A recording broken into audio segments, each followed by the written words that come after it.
So it started off with 5 of us on this day, but now it was 4. Hugh had to go, so basically we just carried on to the new location, which was this place here. Absolutely beautiful. It's based in Newborough Forest. There's the Welsh name for it. Beautiful place, forest that basically falls into the sea. Absolutely stunning. Mega busy, proper tourist trap, but we went late in the day, so everyone's leaving. So within an hour, basically there was no one there. So it was absolutely fantastic. As you can see here, we're just driving around the park, and we have a little wander along the beach, going onto the little island, and basically have a look around there to get a couple of the shots, very iconic shots.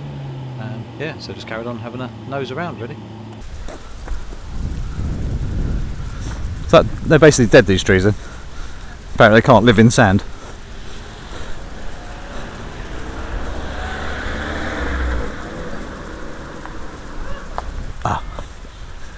Why do they shut the gates there then? I'm not sure if the people from the village can have like private access. Oh, I see, got you. Oh, hence why she's got a key. Got you. Fair enough. Some people trying to sneak in, Yeah. thinking it's a no open. And get locked in. Yeah, so they have to pull for the warden afterwards. Ah.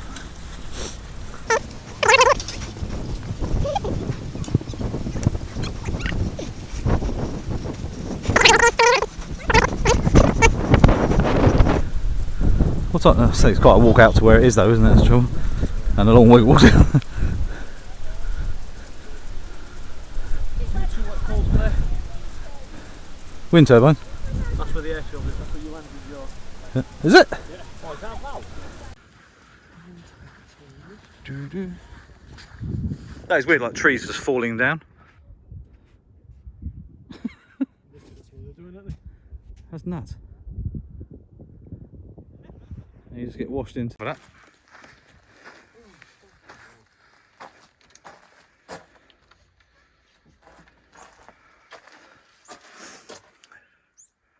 Chirp chirp.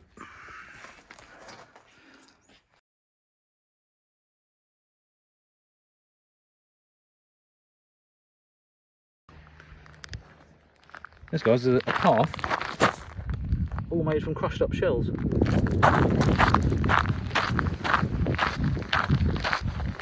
I suppose if we walk on it enough, it becomes sand eventually.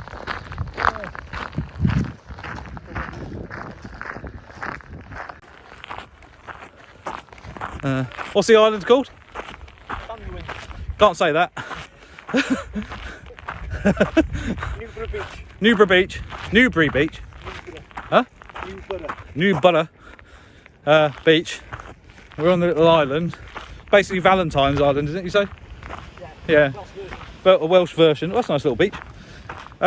We are going to a little lighthouse. There's Durfel and Dave. Luke's buggered off somewhere to try and find baby foxes, apparently. So we'll probably see him a bit later. So yeah, let's have a look around.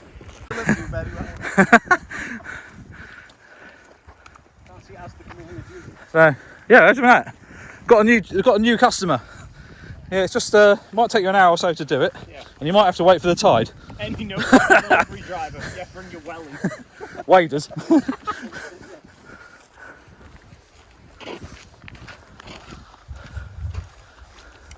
There's a stunning view of the mountains in the distance there.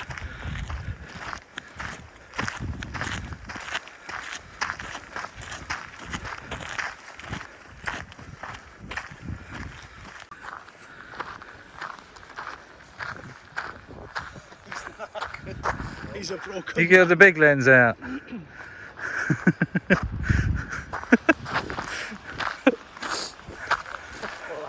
There's go.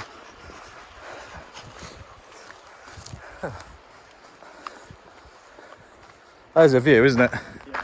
Bloody hell. Over the next ridge and you just kind of perch yourself on Just there. Yeah.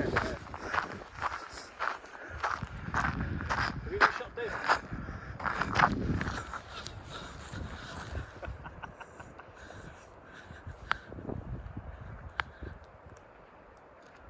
Just put thumbnail on the. Just go, look at this twat.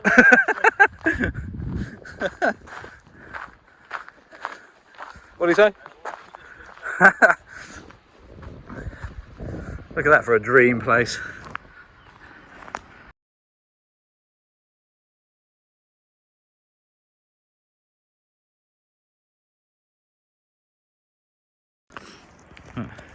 Dave's over there snapping from a distance.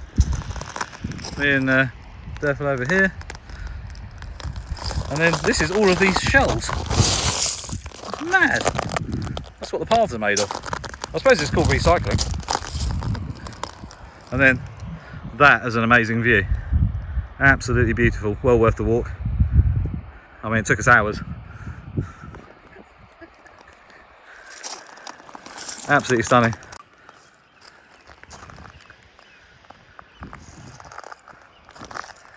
Right, boys are down here. Let's go and have a look. I've got the 135 G Master with me. I've also got the 14mm Samyang, and I've also got 35mm Samyang, and the A7. Sorry, the Rx10 Mark IV, and obviously the A7 Mark IV as well. What a beautiful place.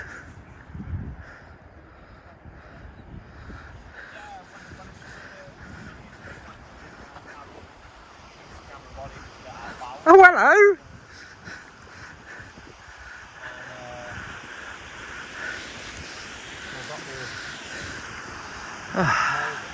Somewhere to put your pinkies on. So having the Rx10 Mark IV in me really kind of made it easier for me to get some of the shots, because things like the helicopter flying, I mean, it's great with video. I had it in the wrong stabilisation mode, but that was my fault. So there's a little bit of vibration, a bit of wobbling around. That's just down to me having it not set up correctly. But other than that, it's really good for capturing things like birds in flight like this for video. If I can actually stay with it, it'd be helpful. But yeah, just allowing you to capture things quite easily compared to trying to swap a lens and you've missed the moment. So having it in the bag as well, I mean, some people I know only use it and then they don't have any other camera. It's absolutely great. I'm very fortunate that I have got both, so I can basically swap here or there and capture stuff as and when I need to. So just thought I'd say that, you know, it's a fabulous camera still, even today, even 4 years down the line. I'm on him. Just a bit slower than you did. Yeah. They are bringing helicopters to flight sim now. Are they? Yeah, slowly. So why didn't they do that in the beginning? Don't know. I think it's a lot more complex than we're used to. He's hovering, not particularly high. Down on the ground almost, on the beach. To your left of the... oh, he's landing.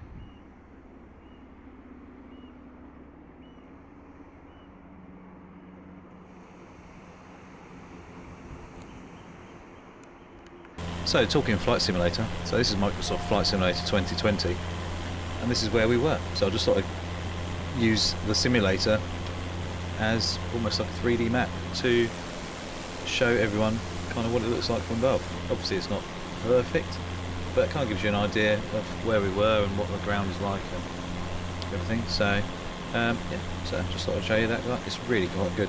If you're into sims and flying, it's amazing. As you can see here, coming down, this is where we were basically just there by the wingtip. You can see the lighthouse there as well. Really, really cool. So this shot here is from the A7R4 with the 14mm Samyang lens. Here's a quick snap of the boys, and this shot here is actually a zoomed in part of one of the panoramic shots that I took. Stitched images, and this the whole shot there, just to show you the resolution of the A7R4, but obviously multiple shots stuck together there to give you that image. This is the with a 14mm there. Tons and tons and tons of basically angle of view. Is the shells. This is crazy. There's like a big pile of them. There must be millions on that little island just there. Really weird that you're walking on them, and it's just really, really cool. Shot with the A7R4, that one. That shot with the Rx10 Mark IV, one of the bits of falling in forest. And here is a couple of bursts, so 24 frames per second of a couple of dogs basically running around the beach, and ended up photographing and throwing the balls for them. Really, really funny. But I just thought I'd show you the Rx10 Mark IV at work, snapping away quite happily. I also focus working constantly. I was quite impressed actually. It missed a couple of shots, but like probably out of, I mean, what you've just seen here is pretty much 250 shots. I think it missed 2, you know, and that just happened to be bad luck. You know, it was just, it's such a beast, and it, you know, the all-in-one with that reach as well, the 600mm, it's absolutely brilliant, you know, and you can shoot wide open at f4. It's super sharp. There you go. There were the couple of missed focused ones, and yeah, absolutely. I mean, it's sharp, as you can see. It's such a good bit of kit. A few arty sort of shots there where the dog wanted me to throw the ball. Really, really good. I mean, it's just nice actually to meet people on the beach as well. I actually sent a couple of the shots over to the lady who owned the dog, or dogs. And here's a little bit of slow motion from the RX10. 250 frames per second. Just the waves crashing. It was lovely because all the translucent sort of turquoise blue and green coming through the water. This I believe might be her husband, but I messed the focusing up, so he's not really in focus, which is a shame. But again, 240 frames per second. Looks pretty cool. It's just I love the HFR thing. It's just absolutely wicked to have. Really, really cool bit of kit. I'm just hoping they upgrade it and give us some better quality stuff.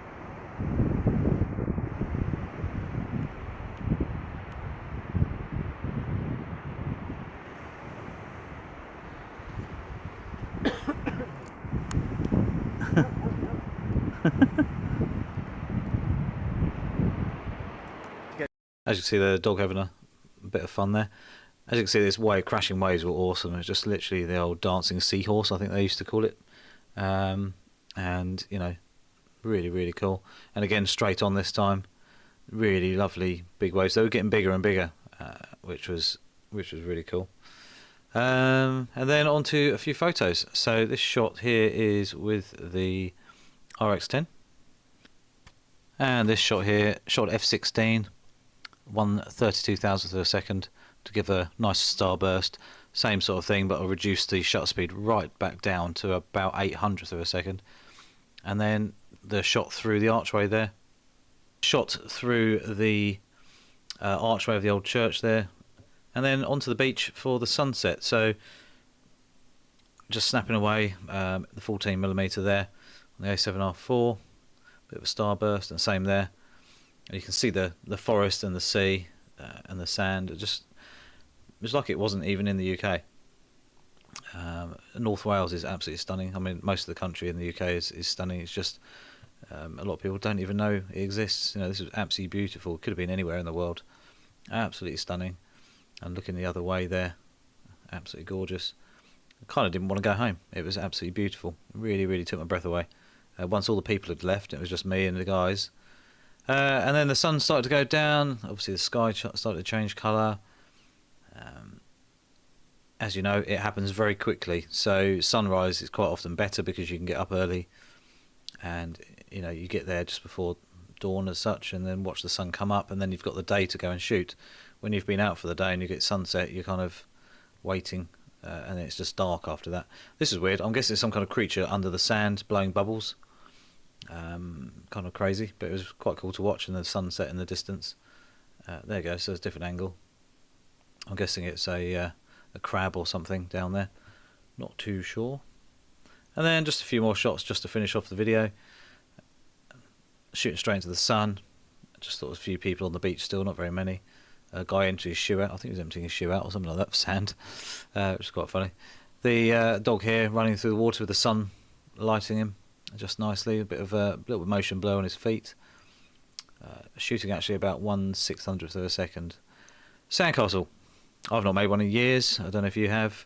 But this was left there. Obviously, it was going to be disappearing shortly as the tide was coming back in.